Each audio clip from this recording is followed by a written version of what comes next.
Oke, baik, kita masuk pada pertemuan yang kelima hari ini. Silakan dibuka dengan nyanyi dan doa.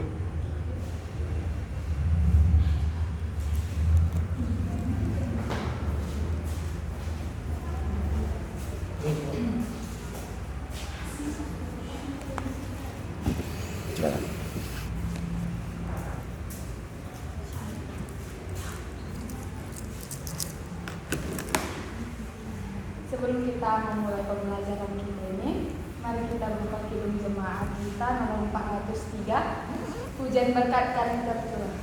Hujan berkat kan tercurah. 3, 2, 2 ya. Hujan berkat kan tercurah. Hiduplah nyanyi kudus. Hidup sedang dari surga. Kami beri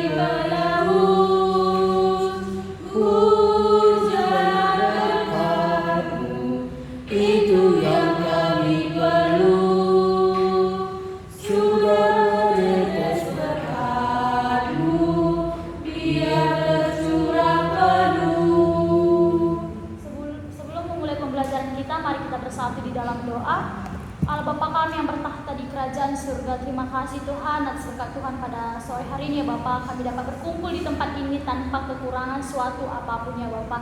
Ya Bapak, berkati juga anakmu pribadi lepas pribadi, berikan hikmat kebijakan kepada kami supaya kami dapat mendengarkan apa yang akan disampaikan Bapak dosen kami kepada kami ya Bapak. Ya Bapak, berkati juga Bapak dosen kami, berkati kesehatannya, rezeki serta umur panjang ya Bapak.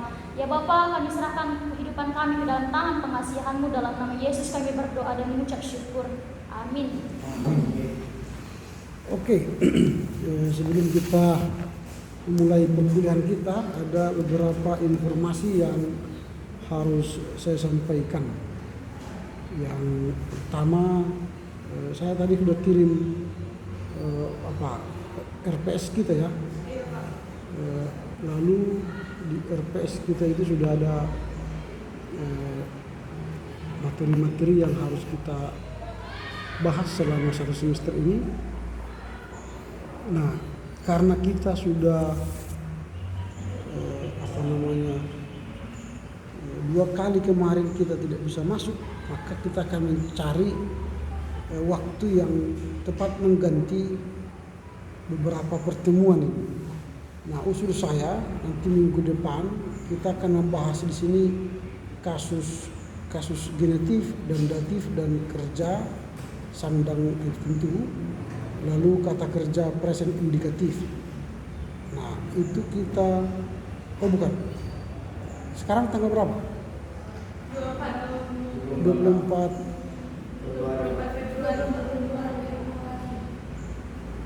Wah, ini berarti salah.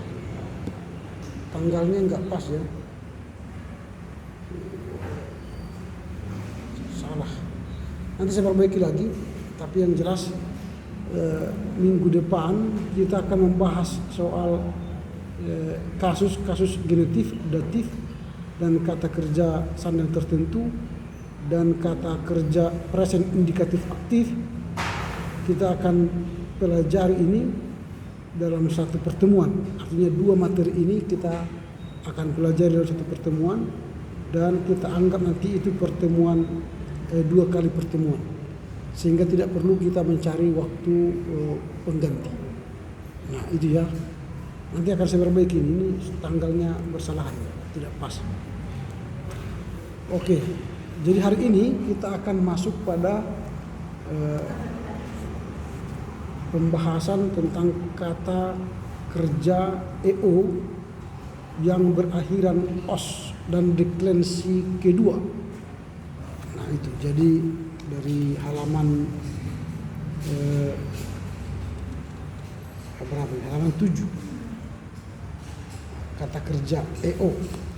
Minggu yang lalu kita sudah belajar present indikatif aktif. Kita sudah pelajari present indikatif aktif dari kata kerja luo ya. Nah, sekarang kita akan belajar kata kerja yang berakhiran EO. Nah, kata kerja yang berakhiran EO.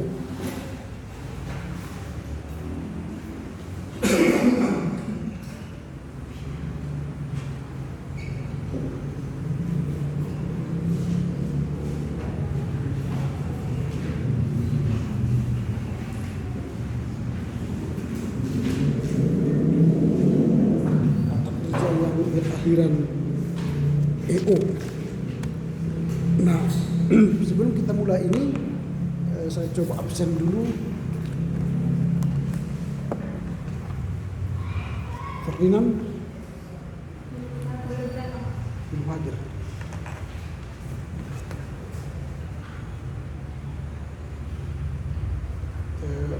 Albertus, Ardi,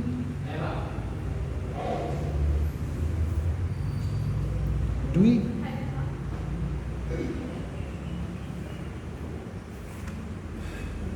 wah mataku ini juga apa ya?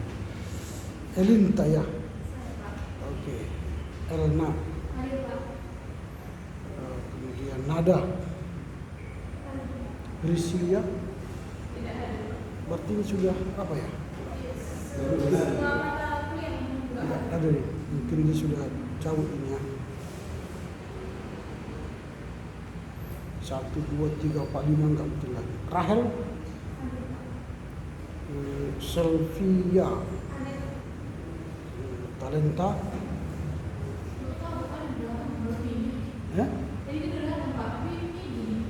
tadi sudah datang ke sini, maksudnya datang ke sini.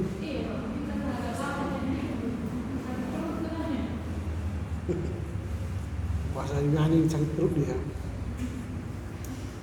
Fortissima,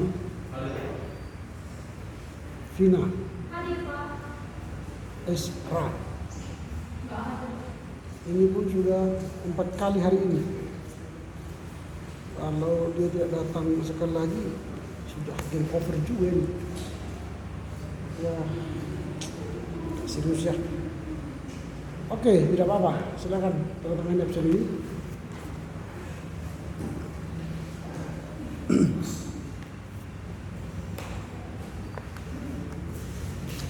Nah, kita akan belajar soal kata kerja yang berakhiran EO. Epsilon omega ya, EO. Epsilon omega. Oke, jadi seperti yang kita janjikan kemarin, pertama kita akan menghafalkan kosakata baru. Jadi mulai dari kata ballo, nanti dihafal itu, terserah berapa kata yang bisa saudara hafalkan. Saya panggilkan ke depan ya, satu-satu. Yang ini.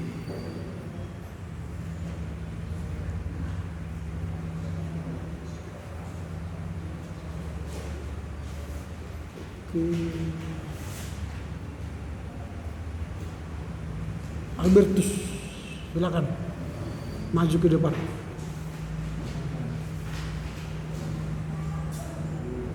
Albertus.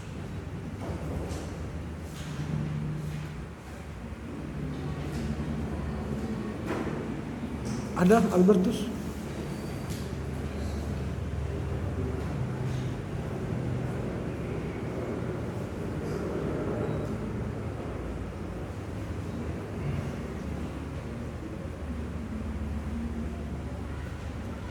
Silakan. Jangan lihat lagi. Menghafal itu tidak dilihat lagi. Di berapa kata silakan. Kau hafalkan beberapa kata.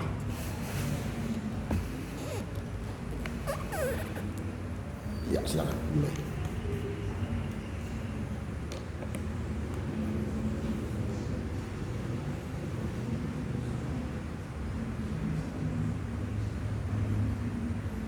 Ballo artinya apa?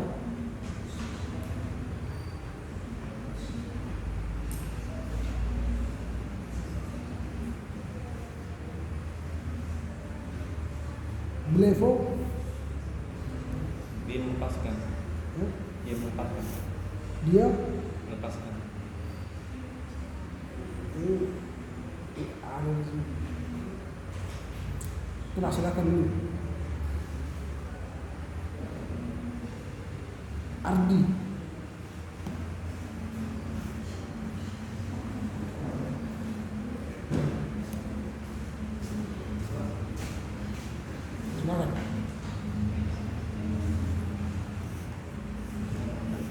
Hmm? Cuman bantu artinya juga ya Pak. Iyalah. Balo apa artinya? Saya Ya? saya mengetahui Ginosko itu. terus Balo apa balo? Hmm? saya mempunyai Belum kehafal ya? Coba, bu aja.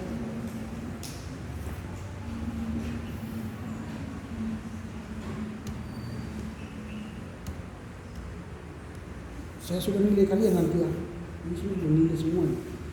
Dwi.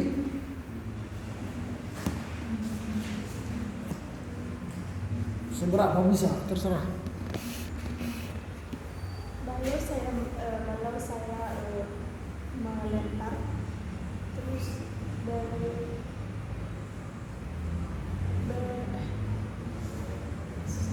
Levo. level saya melihat terus Genesko saya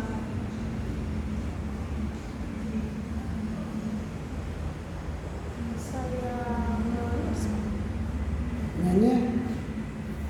Ginosko saya ini saya nanya tahun. mengetahui Kravo. terus saya dapat Oke, udah sampai situ aja. Berarti udah sampai. Oke. Elinta.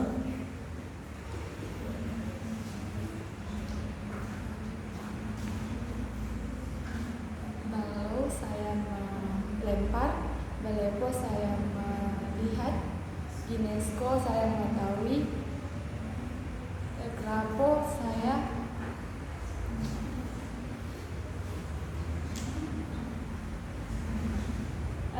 menulis. Cuman itu Pak. Oke, silakan. Elma.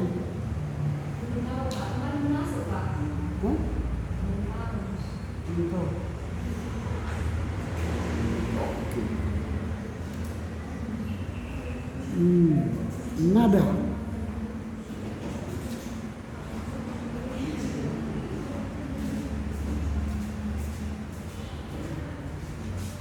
Balo saya melempar, Lepo saya melihat, Ginosko saya mengetahui, Kravo saya menulis, Egiro saya mengangkat, Estio saya makan, Heurisko saya menemui,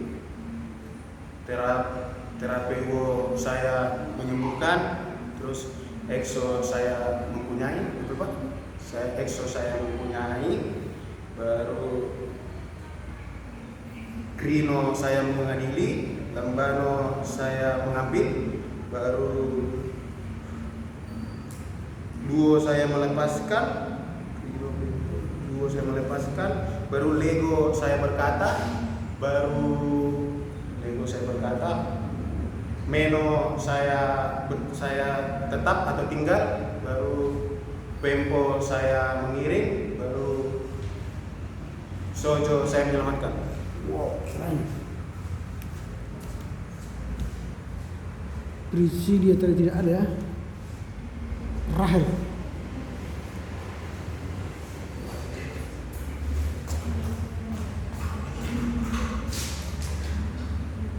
baru saya melempar, level saya mengetahui, Ginesko Ginosko. ground level saya melihat, Ginesko saya mengetahui, Egeiro saya Grafo saya menulis, Egeiro saya mengetahui, Luo saya melepaskan. Oke, sampai situ. Oke, kita apa? Sylvia.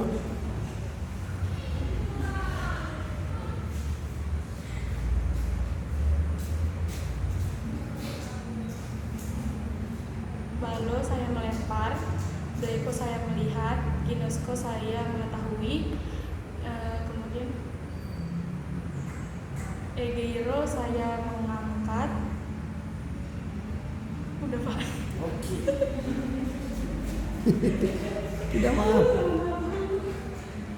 Stefanden. Hah? Nggak hadir? Hah? Oh, nggak masuk dia lagi. Oke.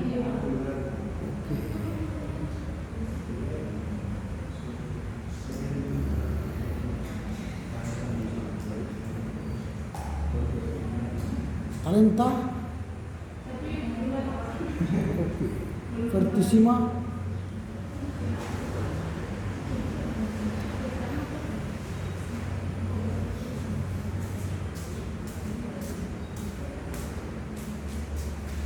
Belepo saya melihat, bal saya melepaskan, nuo saya menyelamatkan.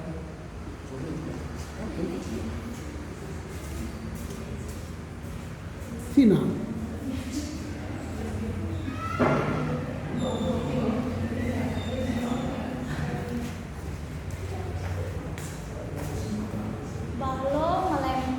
Balo saya melemparkan, exo saya boleh ya Cak? Bisa acak aja Exo lah. saya Nggak usah harus datang. Exo saya melepaskan, grafo saya menulis, luo saya melepaskan,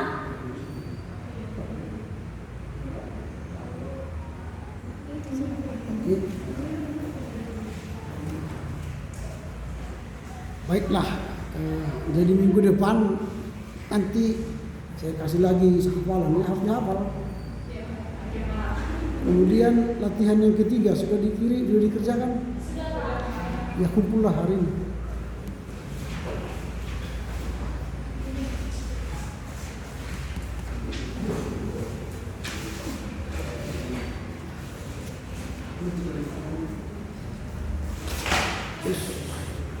Awas jatuh.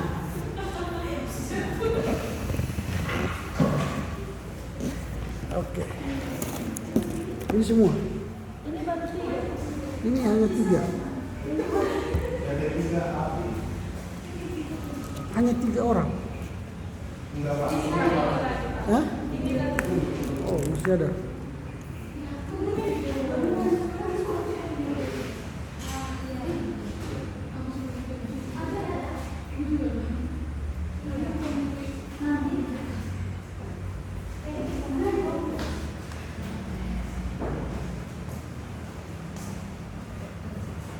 Vertissima dan Albertus yang tidak mengumpulkan. Hah?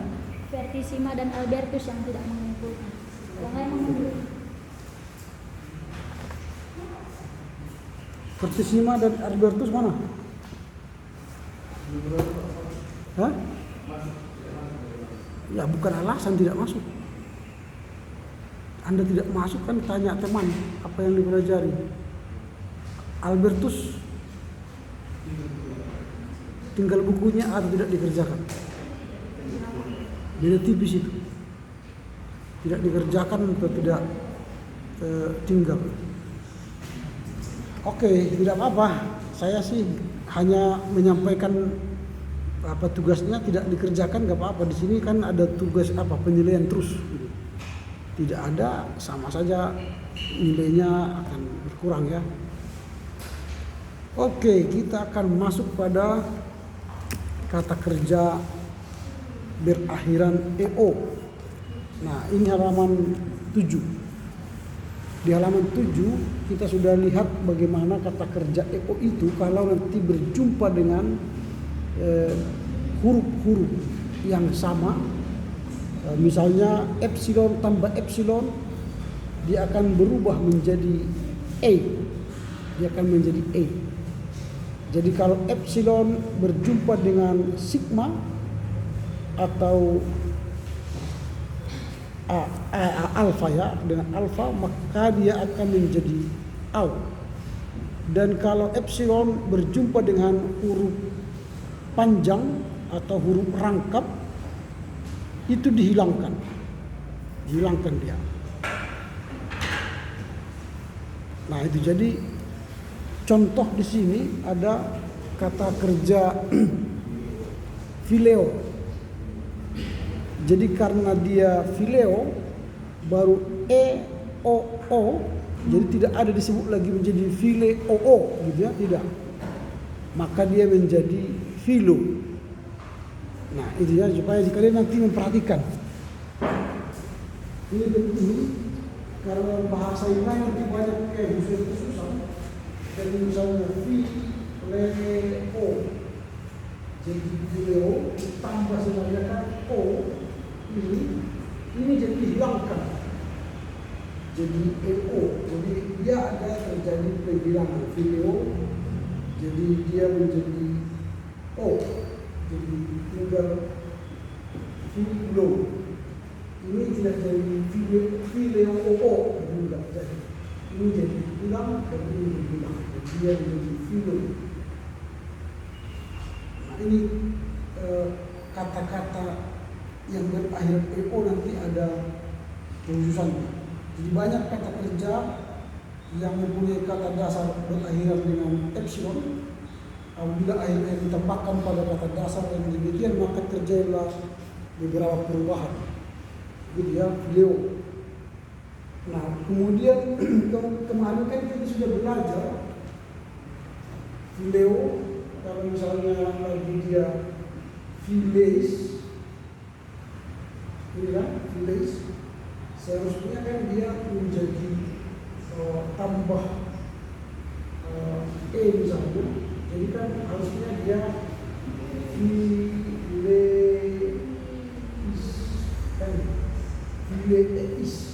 Tapi ini tidak begitu, sudah seperti ini. Dia menjadi phileis. Jadi phileis. Jadi tidak double ya.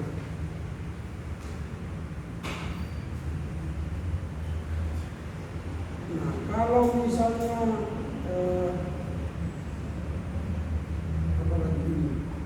philei, tidak mungkin lagi misalnya philei, bukan jadi philei, tapi dia menjadi philei.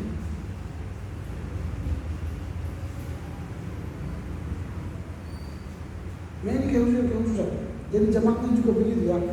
Jadi ada perubahan dari kata dasarnya ketika akhiran eo atau kata yang berakhiran epsilon omega bertemu dengan deklensi dari kata kerja yang kemarin, yang present indikatif aktif. Nah, present indikatif aktif kemarin kita sudah belajar dari kata luo, lueis, luei, luomen, luete, luousi. Itu harus dihafal. Ini beberapa catatan tentang bagaimana kata epsilon omega dan akhiran itu jika bertemu dengan konsonan lainnya, dia akan berubah.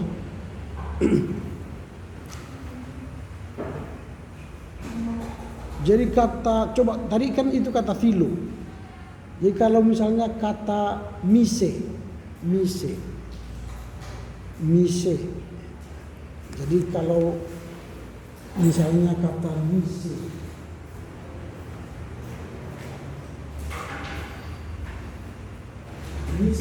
tambah o tambah eis tambah e tambah umen tambah ete tambah ousin. Kan dia bertemu, ini e tambah o, ini epsilon tambah eis, epsilon tambah e, epsilon tambah omen, epsilon tambah ete, epsilon tambah ousin. Jadi apakah dia menjadi mise eo atau mise eis atau mise ee? Bukan. dia menjadi mise,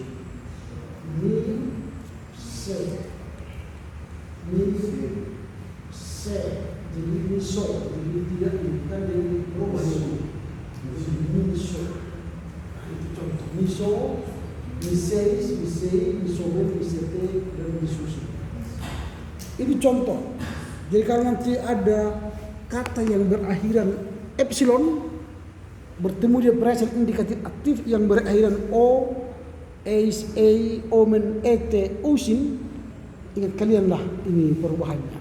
Jadi kalau dia berubah e dengan o, dia menjadi o, lalu ini kan ada ini. Kalau e dengan e jadi e dengan o jadi o, e tambah huruf rangkap menjadi dihilangkan.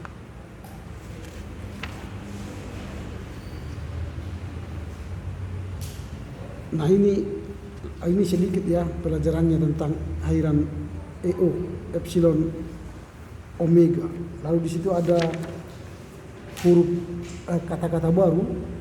Nanti ini hafalan ya, hafalan dari aiteo, blasphemeo, eulogio, jeteo, teoreo, kaleo, laleo, martureo, metaneo, niseo, foyeo, tereo, fileo. Itu dihafal. Oke, karena saya akan baca ini sehingga tidak tugas menulis ya, tidak ada tugas menulis karena ini kan saya baca nanti. Jadi kita hari Jumat depan saya kasih baru ada lagi tugas. Gitu ya. Kalau saya baca sekarang cepat nggak mungkin kan, saya sedang mengajar kan. Oke, sekarang kita masuk pada kata benda yang berakhiran os dari deklensi kedua. Nah, kata benda yang berakhiran os atau omikron sigma dari deklensi kedua, sebagaimana dengan kata kerja dipakai akhiran-akhiran yang berbeda-beda sesuai dengan subjek kata kerja itu, demikian pula bagi kata benda dipakai akhiran yang berbeda-beda sesuai dengan kasus dan jumlah kata benda itu. Jadi EO itu kan kata kerja, tapi kalau OS itu kata benda. Jadi kata kerja, kata benda. Jadi bahasa Yunani ini harus kalian ingat dua kata, yaitu kata kerja dan kata benda.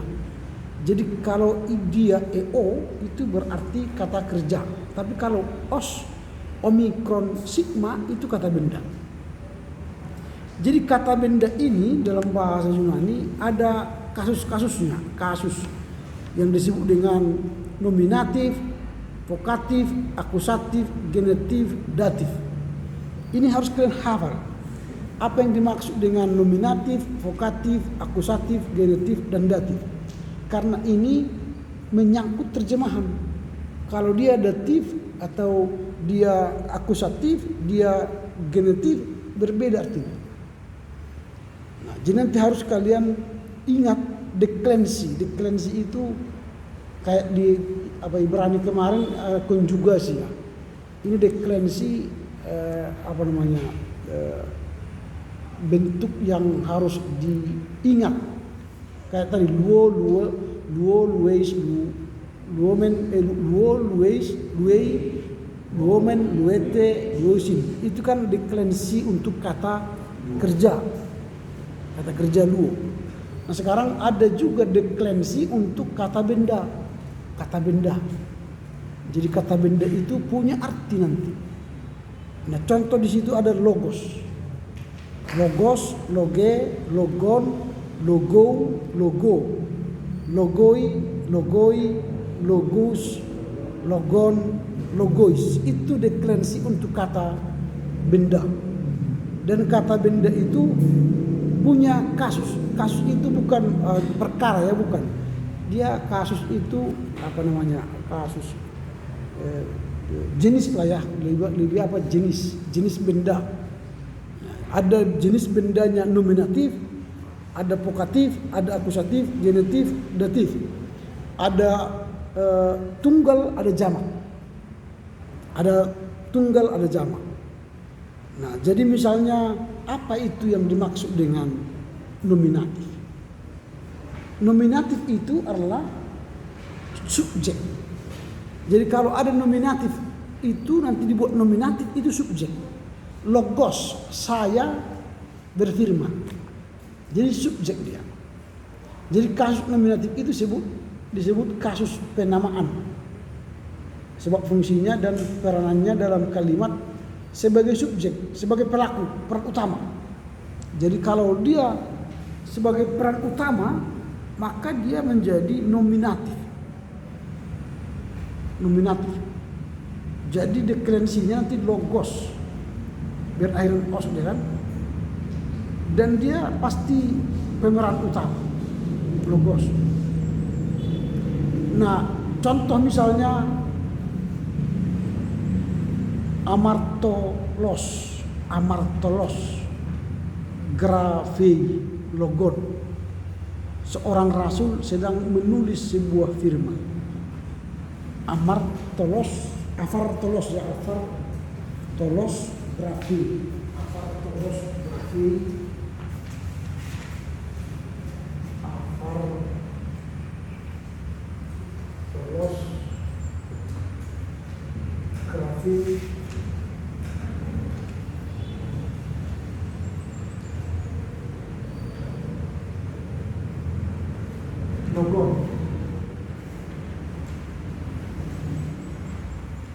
Amartolos, dia menjadi ini nominatif namanya. Dia subjek, pelaku. Di amartolos, grafei, apa kerjanya? Grafei. Tadi grafei apa artinya? Menulis. Dan ini logon. Ini juga nanti disebut dengan kasus, kata denda. Ini kata denda, ini kata denda. Ini logos, amartolos, ini logon.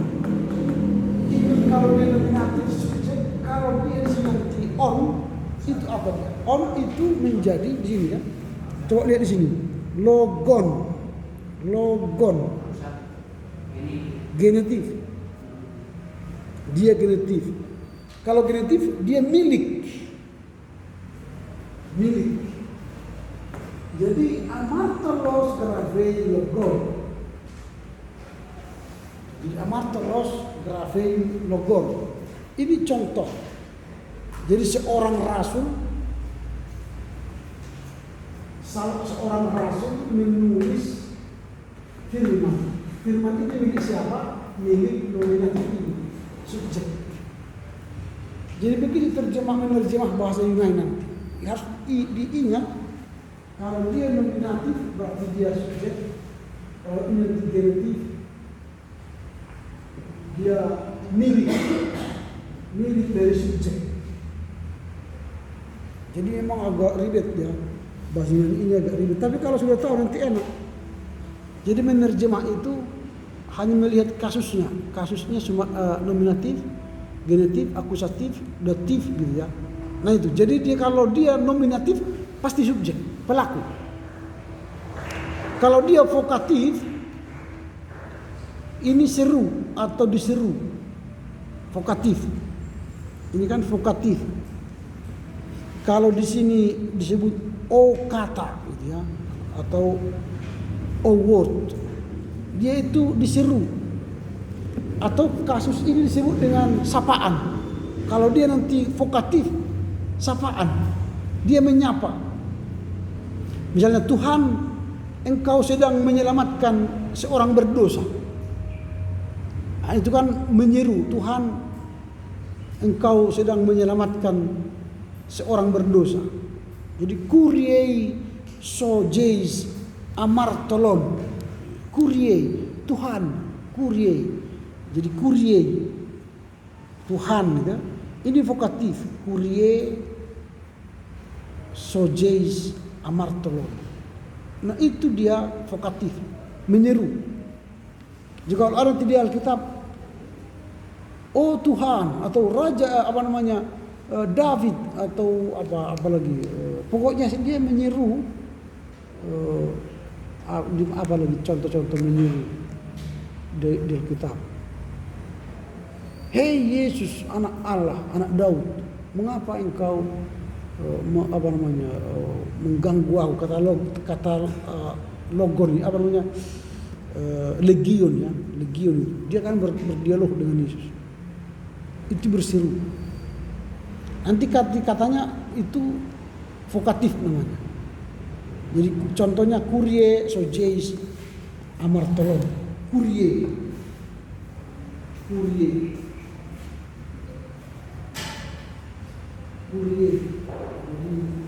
Ini berarti vokatif ya. Kyrie, Tuhan. Kyrie sogeis.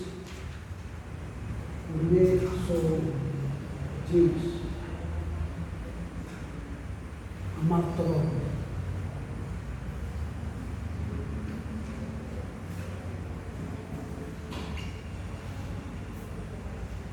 Kyrie sogeis amartolon.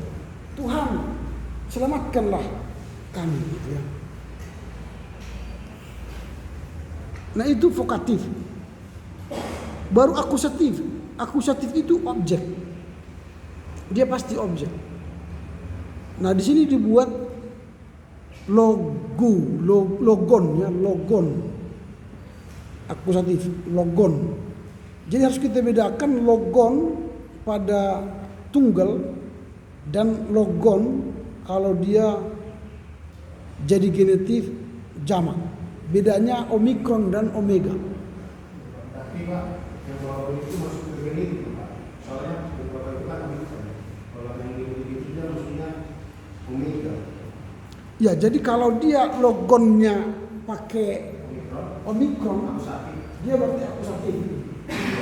Tapi kalau dia pakai omega dia jadi akusatif. Jadi genetif. Jadi genetif. Jadi tadi ini berarti ini akusatif. Akusatif berarti dia objek. Dia objek. Jadi kalau dia logon pakai omikron dia menjadi akusatif. Dia menjadi objek. Tapi kalau dia genetif dia milik. Jadi bagaimana caranya kita lihat?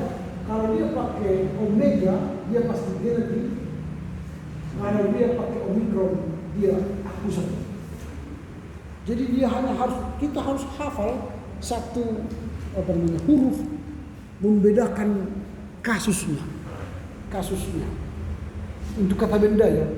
Jadi kata benda ini dengan katanya saja kita sudah tahu dia apakah dia objek, apakah dia subjek, apakah dia vokatif dari seru, kita tahu.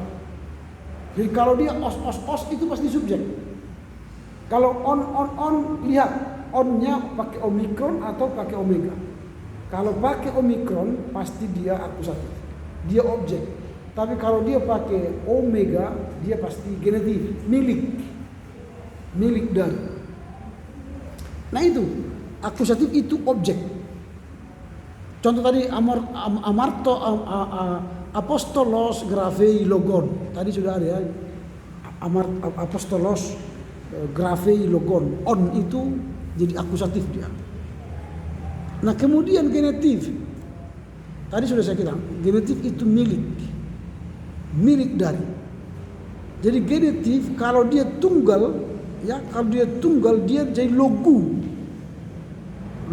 ya, logo. Tapi kalau dia jamak dia menjadi logon tapi dia pakai huruf omega. Nah itu jadi genetif, jadi milik. Atau dalam bahasa Indonesia ini disebut dengan keterangan penjelasannya, milik dari siapa. Jadi jam tangan ini adalah milik dari siapa? Subjek. Saya, kamu, dia. Tergantung dia apakah dia tunggal jamak, saya tunggal atau jamak. Jadi dia anti apanya. Makanya dia pakai deklensi. Saya katakan deklensi. Itu genetif. Jadi misalnya contoh logos tiu, kalau misalnya logos tiu,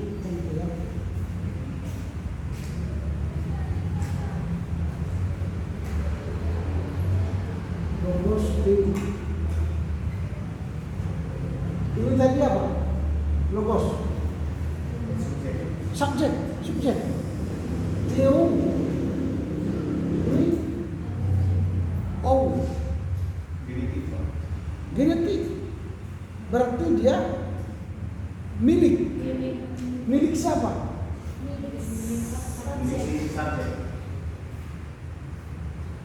Jadi logos tiu, firman, milik Tuhan, milik Theos. Logos tiu, firman atau milik berasal dari siapa? Dari Tuhan. Milik dari Tuhan. Jadi tiu itu Allah pemilik. Jadi logos itu adalah milik siapa? Tuhan. Jadi O itu pemilik. Pemiliknya siapa? Yang O itu adalah pemilik. Jadi milik atau berasal. Nah itu jadi logos, tiu, firman atau milik dari Allah. Jadi kata Theos, kedudukannya sebagai genetif, menjelaskan bahwa Allah memiliki firman. Dan yang terakhir adalah datif. Datif itu adalah bagi atau untuk. Bagi atau untuk. Kepada. Itu artinya bagi, untuk, kepada. Jadi dia disebut dengan kasus yang menerangkan ya. Sebab kata memberi keterangan tentang objek seseorang atau benda diterjemahkan untuk bagi kepada. Contoh misalnya apostolos grafei logon, lao. Lao itu bagi. Lao bagi.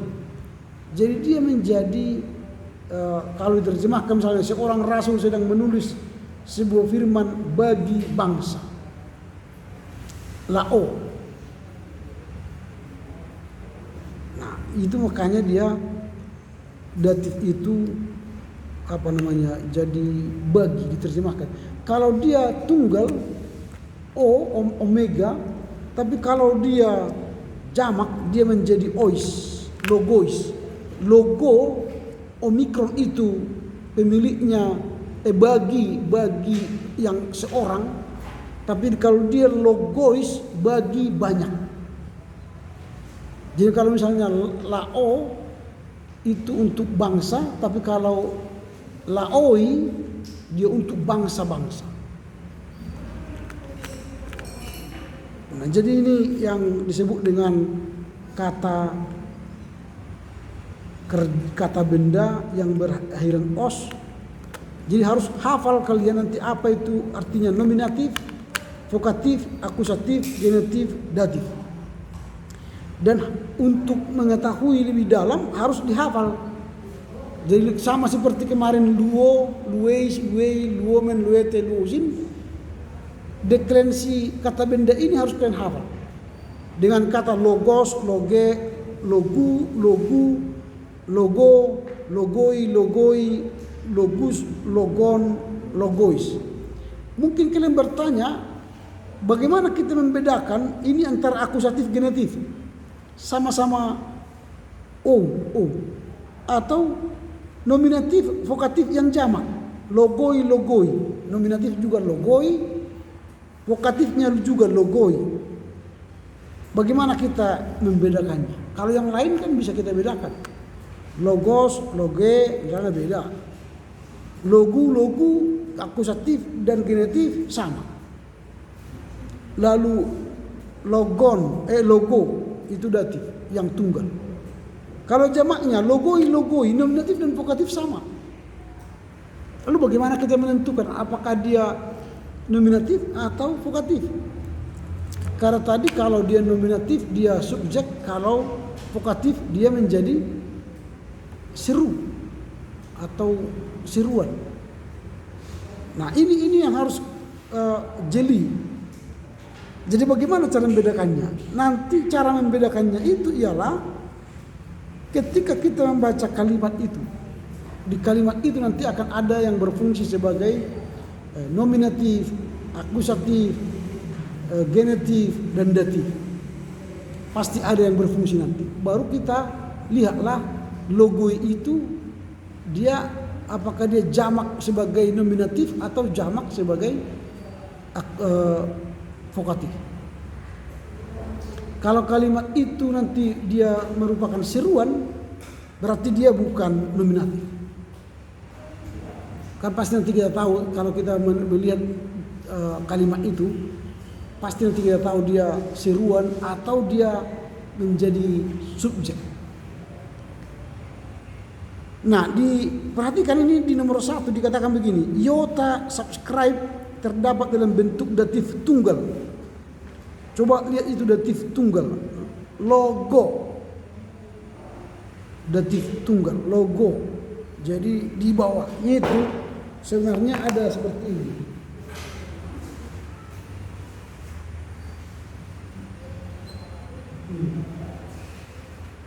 Dan ada iota subscribe di sini, logo. Itu harus diperhatikan. Iota subscribe itu tidak dilafalkan, artinya tidak perlu dibaca yang di bawahnya itu. Demikian juga dengan kata-kata benda dari deklensi pertama. Jadi deklensi pertama itu present indikatif aktif, itu deklensi pertama kan untuk kata kerja. Oh, kalau ada dia di iota subscribe di bawah, gak usah dibaca. Dalam bahasa Yunani tidak ada kata sandang tertentu atau kata jenis. Jadi tidak ada kata sandang, tidak ada kata jenis. Maka apabila dilihat kata benda tanpa kata sandang tertentu, misalnya logos, biasanya artinya umpama, sebuah atau sebatang, seekor dan sebagainya. Yaitu apabila bentuknya tunggal, biasanya artinya jelas dan dari kalimatnya. Jadi logos itu akan bisa kita terjemahkan kalau dia punya kalimat lain. Misalnya kalimat logos teu, maka dia firman milik Allah. Kalau atau misalnya logos apostolu misalnya, berarti firman dari apostolos, rasul. Jadi tergantung kalimatnya di mana dia. Itu ya. Jadi itu yang dimaksud di sini. Yang ketiga, bahasa Yunani berbeda dengan bahasa Indonesia dalam hal urutan kata-kata dalam kalimat. Tidak ada hubungan dengan kasus kata-kata itu. Artinya begini, menerjemah bahasa Yunani tidak seperti kita bahasa Indonesia.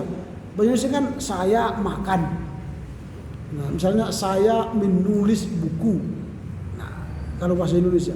Kalau di bahasa Yunani tidak perlu tidak teratur itu. Misalnya tadi coba lihat sebut misalnya ini apostolos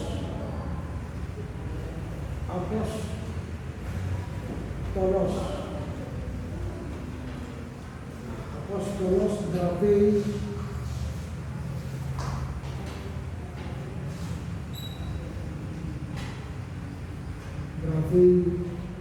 logon. Ini kan bisa diterjemahkan para rasul menulis firman. Tapi kalau misalnya kita tulis begini, logon grafei apostolos, tidak apa-apa. Ini tidak apa-apa. Toh terjemahannya nanti sama. Jadi tidak mempengaruhi di mana pun ini diletakkan. Di sini, di depan, ini di belakang, ini di tengah, sama aja. Karena yang menentukan bukan soal letaknya ini terjemahannya. entah di mana pun ini diletakkan, tidak mempengaruhi terjemahannya. Yang penerjemahannya nanti ini perhatikan, ini perhatikan. Apostolos. Terjemahannya di situ. Jadi terjemahannya di sini. Datif, nominatif, datif, genitif, atau akusatif. Jadi dimanapun dia diletak tidak mempengaruhi. Karena terjemahannya nanti tergantung kasusnya itu. Apakah dia kasus nominatif, akusatif, datif, genitif. Itu aja yang perlu dihafal. Di mana dia diletak tidak persoalan. Mau di awal, di tengah, di akhir tidak persoalan. Seperti tadi ini. Logos teu atau teus logos tidak apa-apa. Mau di mana pun letaknya nggak persoalan. Yang penting lihat apakah dia datif atau dia nominatif atau dia akusatif. Jadi bagaimana menentukan dia akusatif? Lihatlah akhirannya. Maka harus dihafal ini. Harus dihafal dia. Logos, loge, logon, logu, logo, logoi, logus, logon, logois. Jadi kalau dia logois misalnya, itu apa? Kalau dia logois, berarti datif jamak. Itu. Jadi kalau misalnya contoh ini tadi Nao ini bangsa. Nao. Jadi kalau dia Laos, berarti subjek. Tapi kalau dia menjadi Laoi,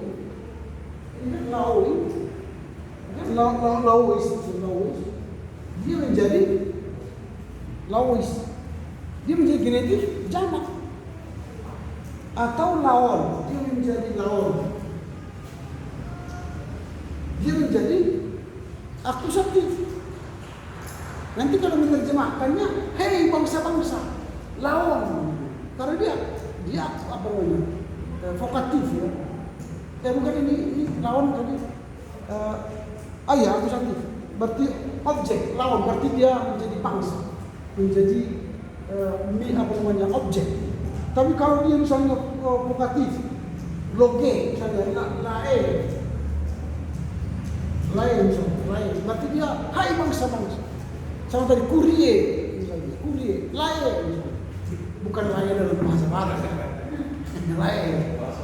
Itu berarti dia hai bangsa-bangsa. Jadi tergantung dia di posisi mana dia. Maka harus dihafal ini. Ditambah nanti minggu depan hafalan kalian. Kalau disebut deklarasi pertama, ingat ya, deklarasi pertama berarti dia present indikatif aktif. Duo, dueis, duomen, duete, duesin. Kalau disebut deklarasi kedua berarti dia deklarasi dari kata benda. Kata benda yaitu logos, loge, logo, logu, logo, logoi, logoi, logus, logon, logois. Dan itu dalam kata benda ada kasusnya. Kasus apa dia? Nominatif, akusatif, evokatif, akusatif, genetif, datif. Jadi nominatif dia subjek, akusatif dia seruan, evokatif dia seruan, akusatif dia jadi objek, genetif dia milik, datif itu artinya bagi, kepada. Jadi harus dihafal. Apa artinya nominatif? Nominatif subjek. Kalau dia vokatif dia seruan, kalau dia akusatif dia di objek, genetif jadi milik, dan kalau dia datif itu bagi. Jadi kalau misalnya tadi Laois berarti bagi bangsa-bangsa. Kalau Lao bagi bangsa. Jadi karena dia tunggal. Ini tunggal, ini jamak dari kata benda.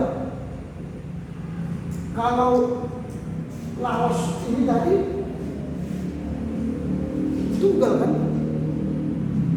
subjek tunggal, laos. Kalau dia jamak dia menjadi laoi.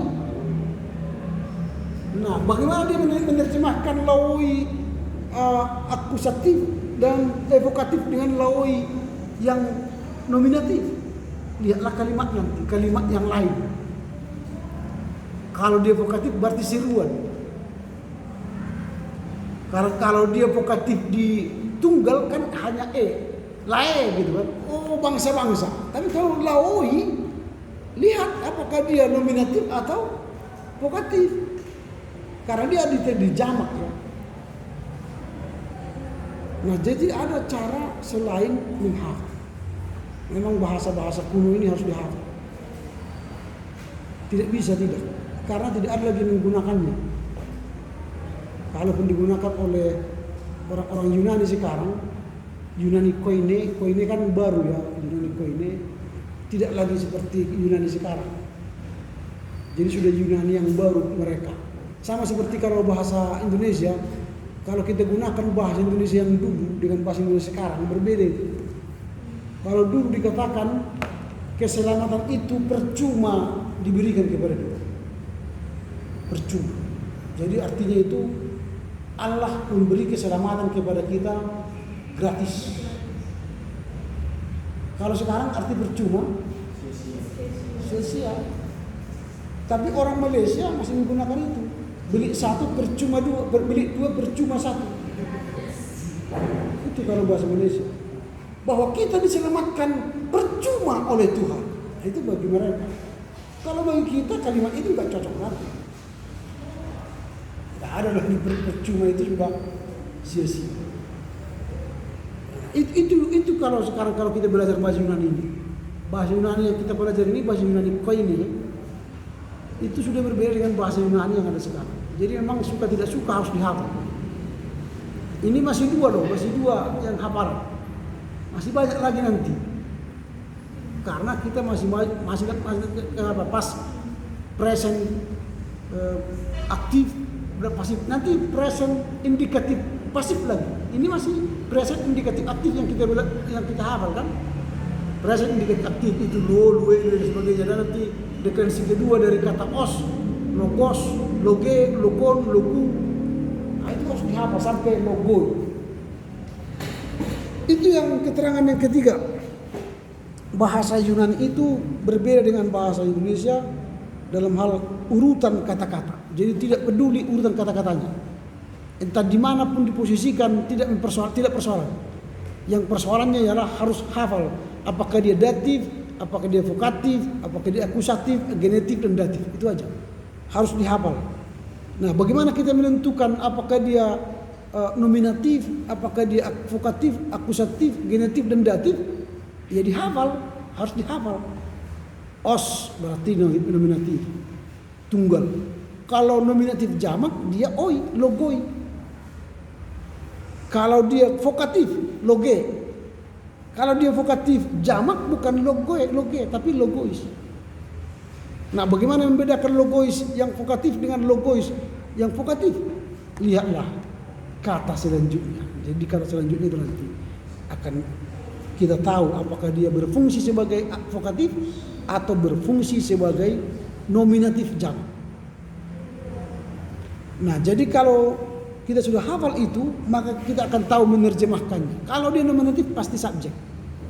Kalau dia vokatif berarti dia seruan. Kalau dia akusatif berarti dia objek. Kalau dia genetif berarti dia milik. Kalau dia datif berarti dia bagi, kepada, untuk. Itu cara menerjemahkannya. Nah, seringkali kata yang terpenting ditulis sebagai kata pertama atau kata terakhir kalimat itu. Kasus kata itu menyatakan subjek, pelengkap penderita, objek dan sebagainya diketahui dari akhirannya. Akhirannya tadi os, o, e, o, oi, on, ois. Itu harus dihafal. Maka harus dihafal akhir katanya itu. Logos, loge, logu, logu, logo, logoi, logoi, logus, logon, logois. Oke, kita coba dulu menghafalkannya. Deklensi kedua dari kata benda, dari logos. Kita mulai 3, 2, ya. Logos, loge, logu, logon, logu, logo, logoi, logoi, logus, logon, logois. Coba kita ulangi dari atas. Logos 3, ya. Logos, loge, logon, logu, logo, logoi, logoi, logus, logon, logois. Nah, lihat soal logon. Kalau dia pakai omikron, dia berarti akusatif tunggal. Tapi kalau dia pakai omega, berarti dia genetif jamak. Harus ingat kata-kata kuncinya. Jadi harus punya trik menghafal.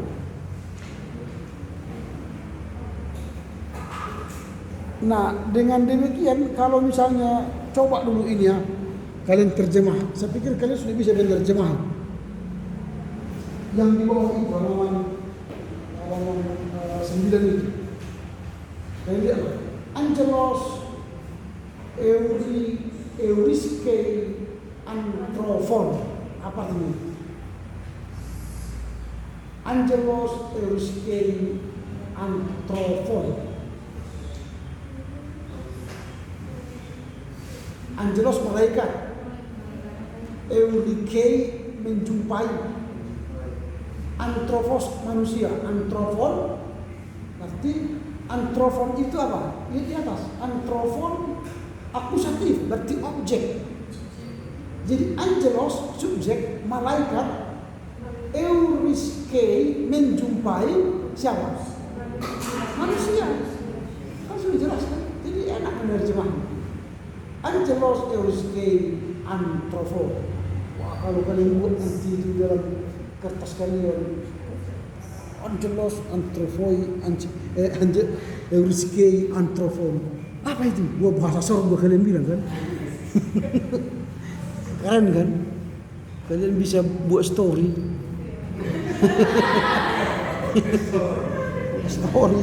Story Facebook atau story Instagram atau story WhatsApp kan? Buat Angelos Euriskei Antrophon. Apa itu? Malaikat menjumpai manusia. Nah itu kan enak kan, berbahasa Yunani ini enak. Jadi ingat aja akhiran-akhirannya. Kalau dia kata benda, ingat akhirannya. Os, kan, logos, loge, logon, logu, logo, logoi, logoi, logus, logon, logois. Ingat kalau epsilon dia berarti akusatif, kalau dia omega dia menjadi genetif jamak. Kalau oi, logoi, lihat nanti kata selanjutnya. Nah itu yang kita lihat, jadi harus dihafal itu. Nah bagian yang keempat di sini, dalam bahasa Yunani tidak ada bentuk kata kerja yang khusus untuk kata kerja intransitif, tak mempunyai objek. Misalnya laleo dapat mempunyai arti transitif dan juga arti intransitif. Sebagai berikut, dia bercontoh begini. Lalumen logus. Jadi lalumen kami mengucapkan logus kata-kata. Logus berarti dia kalau us. Nah, itu kalau lihat di sini us di sini. Akusatif jamak. Akusatif berarti dia objek. Jadi objek. Jadi kami mengucapkan kata-kata. Kata-kata itu objek. Nah, bagian yang kelima, akhiran kata kerja harus sesuai dengan jumlah subjeknya. Apabila subjeknya adalah sebuah kata benda yang tunggal, ini ya, penting ini. Kalau subjeknya tunggal, misalnya logos, berarti kan tunggal kan? Kalau dia logoi kan jamak. Jadi kalau dia bentuknya tunggal, maka harus dipakai akhiran untuk orang ketiga tunggal. Jadi kalau ada kata kerja nanti harus orang ketiga tunggal. Misalnya tadi Angelos, yang tadi Euris K itu kan orang ketiga tunggal. Jadi jangan nanti Angelos Aurisko misalnya, salah. Nah itu, jadi harus disesuaikan. Itu yang dimaksud di nomor 5. Misalnya anthropos egeirei, kan kan. Jadi anthropos egeirei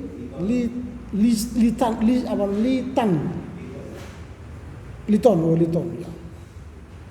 Jadi seseorang mengangkat sebuah batu. Nah, jadi itu harus diperhatikan. Jadi harus sesuai. Kalau dia logos itu tunggal, dia pasti orang ketiga. Maka dia egeirei. Itu kan untuk kalau deklensi pertama presens indikatif aktif luo, luei, luei, berarti orang ketiga tunggal. Luo, luei, orang ketiga tunggal. Baru cocoklah dia os. Maka di sini disebut anthropos. Nah, yang keenam kasus vokatif ialah kasus seru. Kasus vokatif dipakai bila berkata-kata kepada seorang atau kepada sesuatu benda, yaitu dipakai untuk orang atau benda itu. Ada kalanya dipakai juga kata ho, dan ada kalanya tidak. Misalnya Kyrie sogeis, Tuhan engkau menyelamatkan. Kyrie. Jadi itu kan vokatif. Kalau dia kurios berarti dia nominatif. Kalau dia kurioi berarti dia bisa nominatif jamak atau bisa vokatif jamak. Nah itu tergantung, makanya dia kalimatnya di belakang. Misalnya Kyrie sogeis berarti dia vokatif tunggal ya, Kyrie sogeis menyelamatkan. Eis itu kan luo lu eis. Jadi sama Kyrie nominatif vokatif seruan berarti kan orang kedua tunggal. Jadi misalnya di sini ho bisa pakai ho, bisa pakai tidak. Yang di bawah pakai ho. Ho Kyrie sogeis. Oh Tuhan, engkau menyelamatkan. Nah ini tambah lagi kata-kata baru. Dihafal lah itu, tambah tadi di halaman 8. Terserah nanti mana yang kalian hafal ya. Minimal 10 lah, 10 kata. Ini 10 kata dihafal lah. Kan gampang itu. Aiteo saya menuntut misalnya di sini Yerusalem, ya kan Yerusalem Israel atau Israel, itu kan murah. Masa nggak bisa Israel kan bisa dihafal. Adelphos saudara, anthropos misalnya kan manusia, nanti gampang itu. Nah inilah yang harus kalian ulang-ulang. Memang tidak bisa tidak harus diulang-ulang.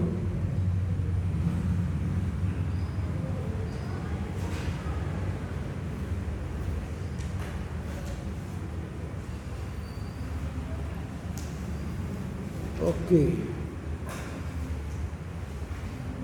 Nah misalnya kalau tadi deklensi untuk logos sudah kita tahu, logos, lege, logon, logu, logo, logoi, logoi, logus, logon, logois. Sekarang kalau kita coba itu ke kata apa namanya Yesus, bagaimana kalian mendeklensi kata benda Yesus?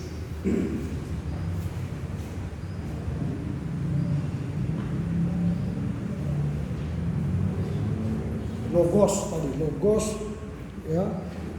Coba dulu bagaimana kalian mendeklensi Yesus.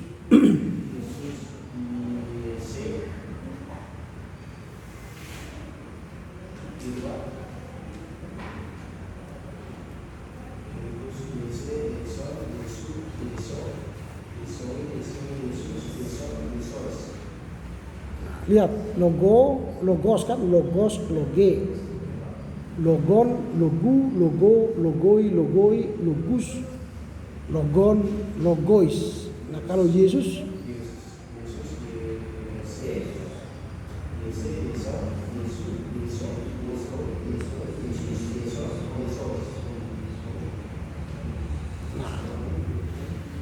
jadi nanti hal-hal seperti ini ada kekecualian. Seharusnya kan Yesoe kan atau Yese itu kan baru oh Yesus gitu ya. Tapi ternyata dia tidak ditulis Yese. Dia tidak ditulis Yese. Tapi ditulis ialah Yesus. Yesus. Oh Yesus. Nah itu. Hampir sama dia dengan genetif dan datif. Yesu. Itu untuk apa? Kekhususan untuk Yesus. Jadi makanya untuk Yesus dia menjadi Yesus. Jadi nominatif, vokatif, akusatif, genetif, datif. Jadi hampir sama vokatif, genetif dan datifnya. Jadi semua Yesu. Itu dia kata khusus untuk Yesus. Dan nanti kalau kalian lihat misalnya, oh Yesus, bukan Yese, bukan Yese, tapi Yesus. Nah, itu contoh yang harus kalian hafal apa ingat ya, kalian ingat dalam rangka deklensi yang pertama, yang kedua dari kata benda. Oke, sampai di sini ada pertanyaan kira-kira?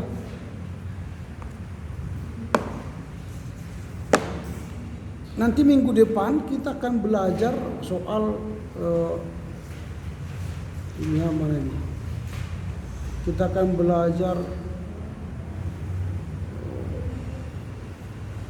kasus-kasus genetif, datif, kata kerja sandang tertentu, dan kata kerja present indikatif aktif.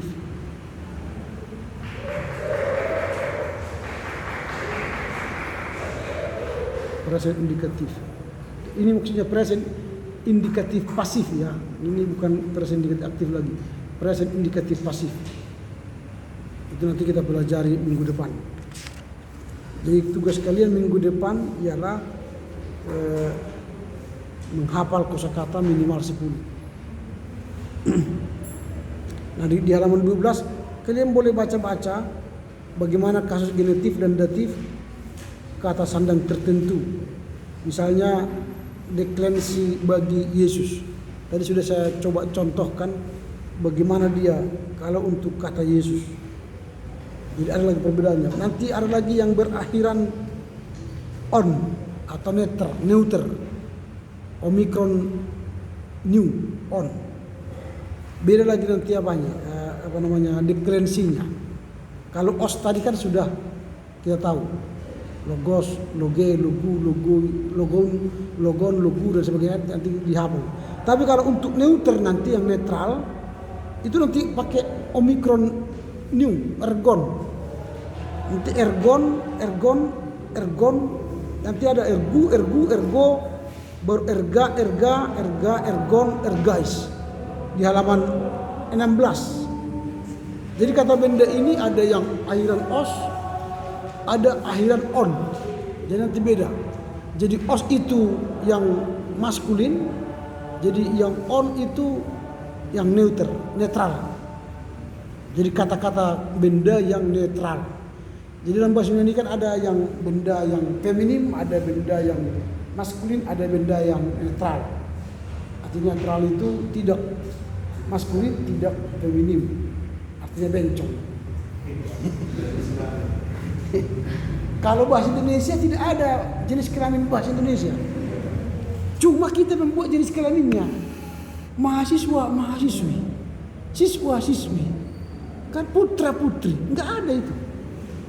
Kita yang membuat jenis kelaminnya. Jadi putra ya putra. Siswa ya siswa. Cuma kita beda-bedakan. Mahasiswa, mahasiswi. Kalau saya tidak mau gunakan itu. Karena bahasa Indonesia tidak mengenal jenis kelamin.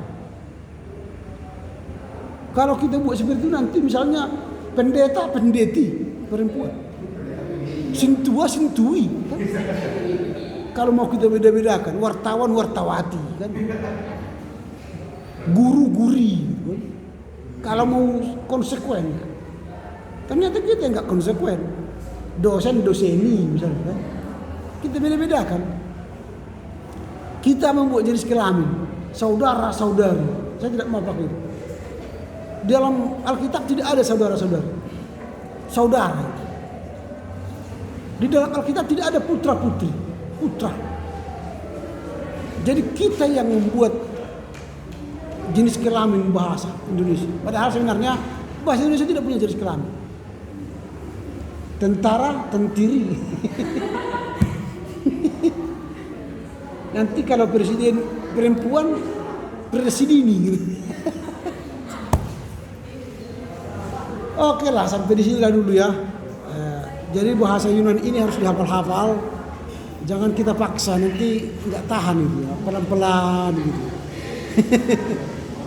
Ya kalau dipaksa nanti nggak bisa masuk. Jadi pelan-pelan kita pelajari, baca ulang, pahami gitu ya. Iya, jadi nanti di kamar mandi mulailah logos. Ngapain kau menghafal bahasa Yunani kan? Keren. Jadi bapak mama pun hebat kali bahasa Yunani. Jumpa sama bapak nanti, hai antropos gitu. Hai manusia dah. Antropos. Wah, hebat kali anakku ini kan. Oke lah, siapa yang menutup nyanyi dan doa? Silakan.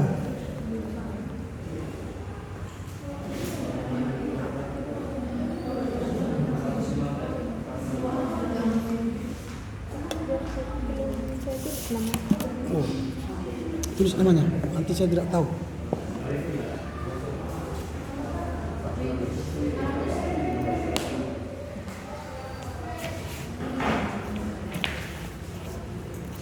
Tulis nama masing-masing ya. Nanti saya tidak tahu siapa buku siapa itu. Sebelum kita mengikuti pertanyaan kita, ada yang banyak yang kirim jemaat 415. Berpandang suara dari seberang, 1, 2 ya. Berpandang suara dari seberang, kirimlah cahaya-Mu.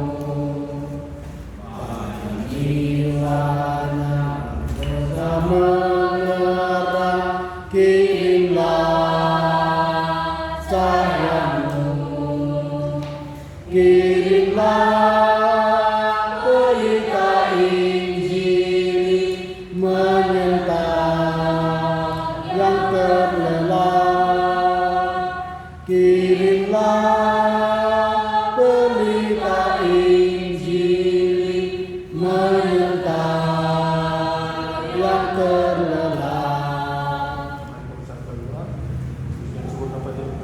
Karena kasih dan mengenai Tuhan, kami dapat menjaga keperluan kami di ruang ini bersama dengan Bapak Yesus kami.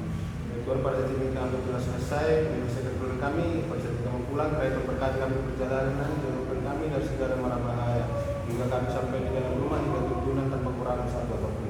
Hindu kami akan perasaan dalam nama Yesus Kristus, kami berdoa kepadamu. Amin. Amin. Oke, selamat sore ya.